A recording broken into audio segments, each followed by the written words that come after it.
ဒီနေ့ညတော့ကမ္ဘာဖလားပွဲစဉ်နှစ်ပွဲသုံးသပ်ပေးပါမယ်နှစ်ပွဲအပြည့်ကိုတော့ကျွန်တော် YouTube မှာတင်ပေးမယ်ကျွန်တော် channel မှာတင်ပေးပါမယ်ဒီနေ့ TikTok ညီကိုတွေအတွက်ဆိုတော့ကျွန်တော်တစ်ပွဲပဲတင်ပေးပါမယ်ကျွန်တော် YouTube channel ရတယ် Genius Mew Official အကောင့်ပါပဲဗျဆိုတော့ကျွန်တော်ခုနပြောခဲ့တဲ့အတိုင်းလေးပဲကျွန်တော်ဒီနေ့ TikTok ညီကိုအရင်ဆုံးတင်ဆက်ပေးမယ်ပွဲစဉ်ကတော့ Norway နဲ့ပြင်သစ်ပွဲစဉ်ပဲဖြစ်ပါတယ်နောက်တစ်ပွဲကတော့ New Zealand နဲ့ Belgium ပွဲစဉ်ပဲဖြစ်ပါတယ်ဗျအခုကျွန်တော်ပြောထားတဲ့အတိုင်းလေးပဲ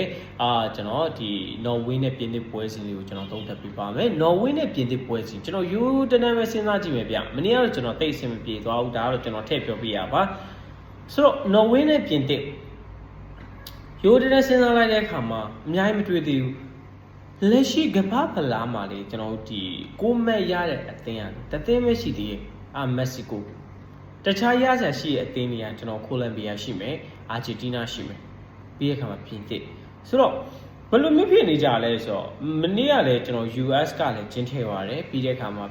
ဂျာမနီကလည်းကျင်းထည့်သွားတယ်ဒီလိုမျိုးကျင်းထည့်တဲ့ပုံစံတွေကကျွန်တော်ပွဲစဉ်တစ်ခုရဲ့လေကျွန်တော်ဒီပြောရမယ်ဆိုရင်နောက်တစ်ဆင့်တက်ဖို့တေချာသွားတဲ့အသင်းတိုင်းကကျင်းထည့်တဲ့ပုံစံမျိုးအမတ်မျှဝေတာမျိုးတွေနောက်တစ်ခါကျပေါ့ပြီးတော့ကန်လိုက်တာမျိုးအဲ့လိုမျိုးဖြစ်ကောင်းဖြစ်သွားတယ်ဆိုတော့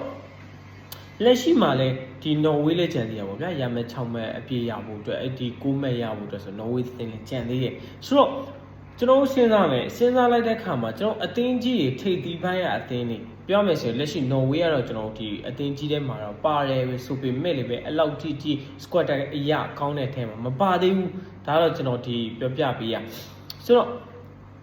ဒီနေ့ပွဲစဉ်မှာကျွန်တော်ပြင်သစ်ကိုမှမယုံဘူးဆိုရင်တော့ကျွန်တော်တိုင်ပတ်လိမ့်မယ်ဘာလို့ဆိုတော့ကျွန်တော်အားလုံးကတေးကြတယ်ဒီနေ့ပွဲစဉ်မှာဒီပြင်သစ်နဲ့ Norway အပေါ်သွားမှာလားအောက်သွားမှာလားအပေါ်အုပ်စုကိုသွားမှာလားအောက်အုပ်စုကိုသွားမှာလားဆိုတော့ပတ်သက်ပြီးအားလုံးကတွေးကြလိမ့်မယ်အပေါ်အုပ်စုရောအောက်အုပ်စုရောလေသူ့အတူခတ်ပြီးသားတိလားဒီတော့ခောက်ကပတ်ဖလားရဲ့ကျွန်တော်ဒီမြရတယ်လို့ကျွန်တော်အနေနဲ့ထင်နေပြဆိုတော့ဘယ်ဟာပဲဖြစ်ဖြစ်ပါပြင်သစ်အသင်းကဒီနေ့ပွဲစဉ်မှာကျွန်တော်ကဒီ Norway ကိုအနိုင်ကန်ပြီးတော့3မှတ်ယူသွားလိုက်မယ်လို့ကျွန်တော်အနေနဲ့ထင်တယ်အဲ့ဒီအတွက်ကြောင့်ကျွန်တော်ပြင်သစ်ကိုတော့ကြိုက်တယ် New Zealand နဲ့ Belgium New Zealand နဲ့ Belgium ကကျွန်တော်ပြောရမယ်ဆိုရင် Belgium ဘာလုပ်မှာလဲစဉ်းစားကြည့်ရ Belgium မင်းဘာလုပ်တော့မှာလဲ New Zealand ကလက်ရှိမှာကျွန်တော်အိမ်ဖြစ်အတင်းတင်းဆိုအားလုံးသိတယ် Belgium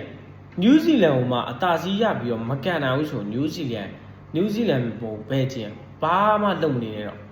ထွက်လိုက်သိလားလက်ရှိမှာမင်းတို့မှာရှိနေ Kevin De Bruyne ယူမင်းတို့အားနာတင်နေပြီ Courtois ကိုအားနာတင်နေပြီသိလားရုံးချက်ကြီးမင်းတို့ကြောက်ဖို့ကောင်းတယ် Belgium ဒီနေ့ပွဲစီမှာ New Zealand ကို3ခုပြတ်နိုင်မလားပြတ်နိုင်တယ်ဗျာသိလားတကယ်တေချာကန်တယ်ဆိုပြတ်နိုင်တယ်လူကာကူကလည်းဘာလုံးလို့နေမှမသိဘူးဆိုတော့ New Zealand Belgium မှာကျွန်တော် Belgium ကြိုက်ပါတယ်ဗျာဒါဒီနေ့ကျွန်တော်သုံးသပ်မှုလေးကတော့ရိုးရှင်းလေးပါပဲကျွန်တော်ဘက်ကနေပြီးတော့ဒီပြင်သစ်ကြိုက်တယ် Belgium ကြိုက်ပါတယ်ဒါလေးပါပဲကျေးဇူးအများကြီးတင်ပါတယ်ဗျာ